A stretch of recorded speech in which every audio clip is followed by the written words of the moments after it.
Dobro jutro.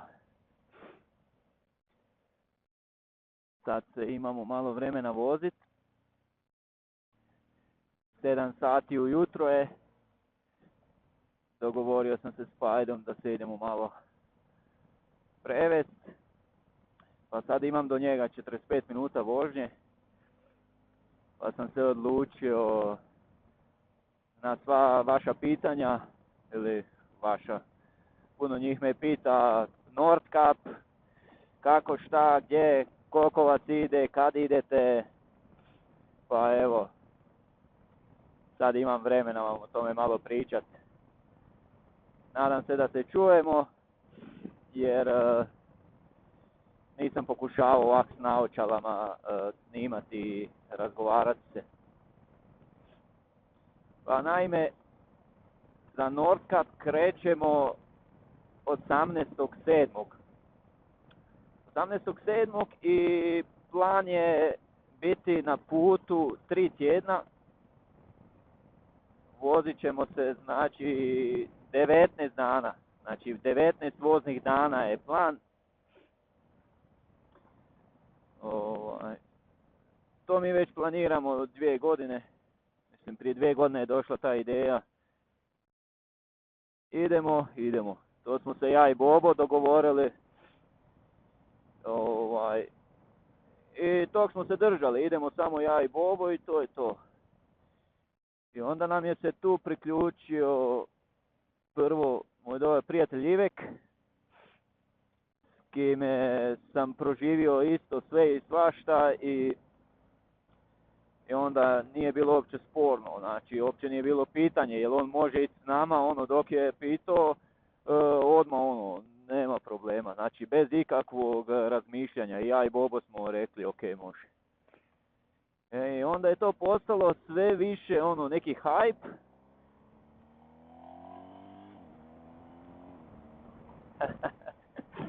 Sve više neki hype je to postao i počeli su me ljudi ispitivati, jel možemo i mi s vama, Meni je žao što to neko ne razumije, jer nije to vožnja ovak jedan dan, idemo se prevesti i to je to. Mi ćemo tih 19 dana i smijat se, i plakat se, i bit mokri, i bit će nam vruće, i bit gladni, i žedni, i svašta, znaš. I onda ti ne znaš kako neko drugi reagira na takve uvjete. Onda stil vožnje, na primjer. Ja i Bobo smo malo brži na gasu i sad se ja ne bih htio vući cijelo vrijeme na tom putu. Hoće se normalno voziti, kužiš, ako je zavoj neki, znam, 3-4 zavoja za redom, da ja ne moram misliti, di je sad ona iza mene, jel me bude stigo, jel ne bude.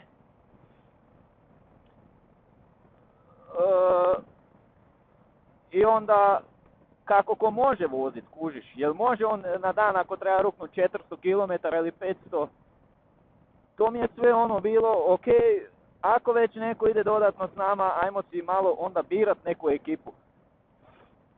Tako da svima kojima sam rekao, sorry, ne moš s nama, nadam se da ćete imati razumijevanja, ako ne, šta da vam radim. I onda smo se dugo, znači, dogovarali nas trojica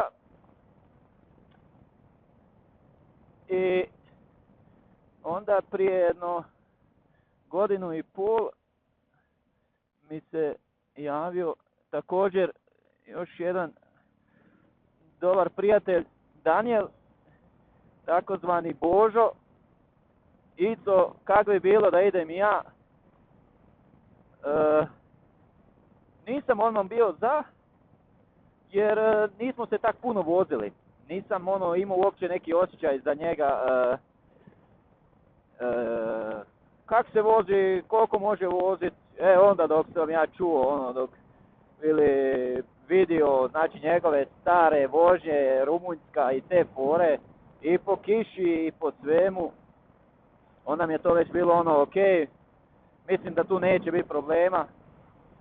I tako, evo, sad se 1,5 godine već skoro svaki drugi vikend vozimo skupa i onda smo se dogovorili, ok, 4, to je to. Ja to sve organiziram, planiram rutu, gledam gdje ćemo noćit, ovo ono. Spavat ćemo većinom u šatorima, ono negdje kemping plac i to na divlje i šta ja znam. Tako da, kad se tiče smještaja, ništa unaprijed neću bukirat, to ćemo vidjeti kako nas put nanese. Jedino što sam rezervirao je taj prvi trajekt.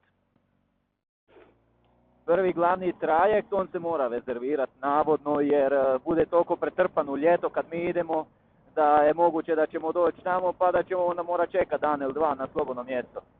A taj rizik nisam si htio upustiti. To mi bilo bitno. Da, i onda smo ostali na četvorici isto iz tog razloga što ako bi morali bukirati neki Airbnb ili neki smještaj ili šta znam, lakše je za 4 osobe na brzinu, spontano nešto naći, nego sada nas ide 7 ili 8. Sam već bio kod trajekta, znači taj glavni trajekt će biti od Danske do Norveške, od Hirtshalsa do Kristiansund ili tak nekak se zove.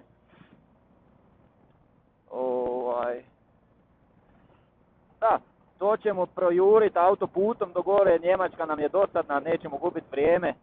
To ćemo u 2 dana otići 1200 km. Znači prvi dan 600, drugi dan 600 i onda smo na trajektu u ponedjeljak. Znači subotu krećemo i ponedjeljak ćemo biti na trajektu. Trajekt ide 3,5 sata. I onda kreće u biti ta naša avantura Nordkap kak se spada. Znači onda smo daleko od doma, onda ćemo vjerojatno tek shvatiti da smo krenuli. Cilj je znači spustiti se na najjužniju točku Norveške, tam na jedan otok i onda krenuti do najsjevernije točke. To nam je znači misija od juga do sjevera. To će biti brutalno.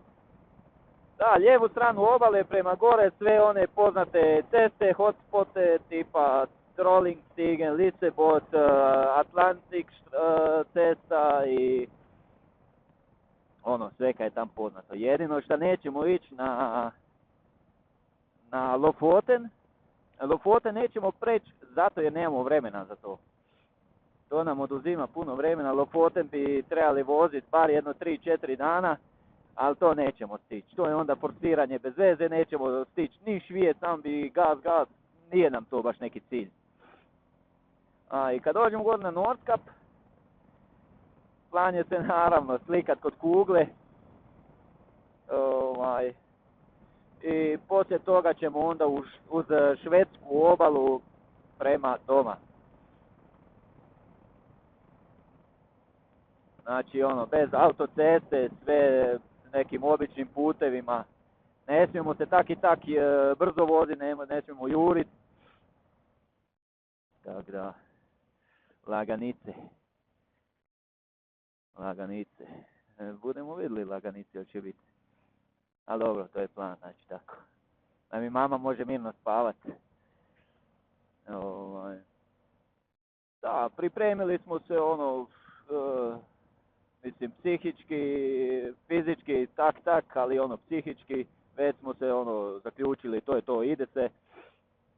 Kad se tiče motora, znači nas trojica vozimo ovakvog GS-a, kakvog ja imam, 1250 Adventure-a, stvari dvojica voze 1250, Ivek nam vozi 1200 GS-a Adventure-a i Bobo, vjerojatno ga puno od vas već zna, sa njegovom bijesnom pilom KTM-om 1290 Super Adventure-om. To su motori koji mogu potegnuti, imaju velike rezervare, tako da moramo povesti kaj si god hoće.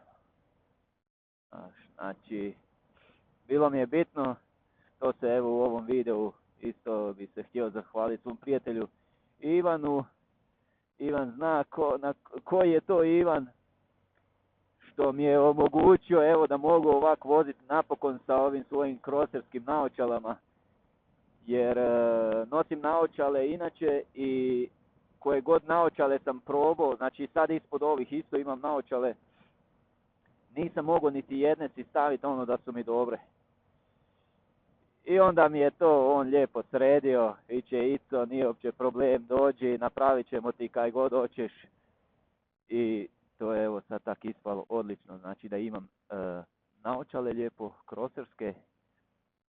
Puno me znate da se vozim stalno s otvorenim vizirom, ali šta se onda tu desi, napuše mi oči i onda na večer imam toliki svrbež u očima, znači ono da ne mogu gledati. Čak još sam i alergičan na tu pelud i to sve i onda mi je sad ovo odlično ovako. Opet imam dovoljno zraka, lijepo svježe, uvijek osjetiš svakakve mirise i dobre i one malo ne dobre. I onda je to, evo ga, te naočale, znači rezine, ne daj Bože da se nekaj desi, s normalnim naočalama uvijek imam ove naočale koje mogu koristiti u svakodnevnom životu. Znači, ne ove koje vidite, nego, ne znam, na suncu se možda vidi, imam ispod i obične naočale. Ja to zovem detske, naočale, nisu nikakav dizajn, ništa, ali su male, praktične i fenomenalne. I što se tiče opreme, znači,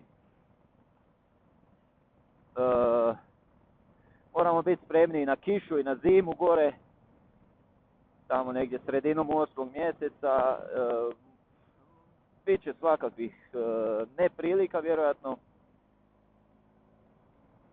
I onda tu i tamo koja kratka majica, jedne duge hlače, tenisice za navečer neke prošeta, da ne hodamo stalno u ovim čizmama.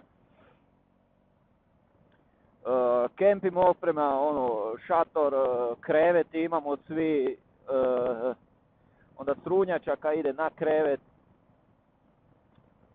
Jastuk, standard kempim oprema i uz to samo kaj nosimo, znači sve za kuhanje i roštilj ćemo si ponesti.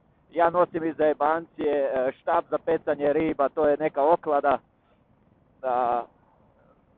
da nam barem nekakvu ribu upecam. Sad je li ona ovak mala ili ne, to nam je svejedno, bitno da se nekaj upeca, evo da probam dobiti u okladu.